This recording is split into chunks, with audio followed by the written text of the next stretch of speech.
Zero casualty ang target ng gobyerno sa paghagupit ng Bagyong Lando. Kaya ang NDRMC at ang iba't ibang lokal na pamahalaan todo alerto. Sa norte, apektado ng turismo at ilang aktibidad. Saksi si Katrina Son. Masasabing ito ang calm before the storm. Dahil nitong hapon, may paramdam na ng pagulan dito sa Baguio City. Yung ilang turista humabol pa sa pamamasyal kanina.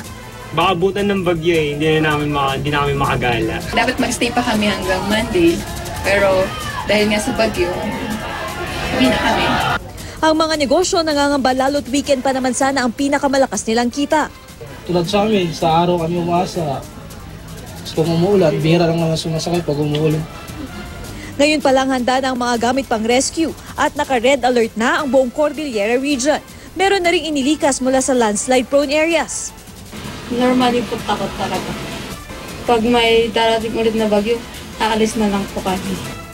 Marami tayong tinututugang senaryo kasama dyan yung landslides. Hindi lang sa Quezon Road at the whole of Cordillera.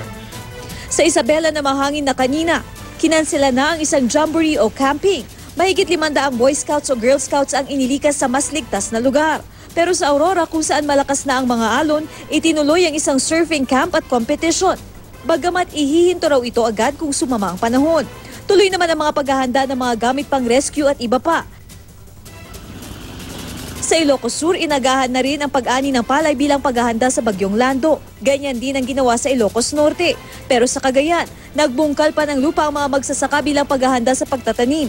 Biyaya raw ang dadaling ulan ng bagyo matapos ang mahigit 2 buwan ng tagtuyot. Habang ang Magat Dam sa Cagayan Valley Region, magpapakawala na ng tubig anumang oras dahil malapit na raw sa spilling level. 9 na bayan ang posibleng bahain. Naka-red alert o pinakamataas na alerto na ang National Risk Reduction and Management Council. Paalala naman ni Pangulong Aquino, huwag magpanik at unawain ang advisories at mga babala ng pag-asa maging ang abiso sa mga evacuation. Pagkalipas ng bagyo, may dudulot itong may dudulot itong ginhawa.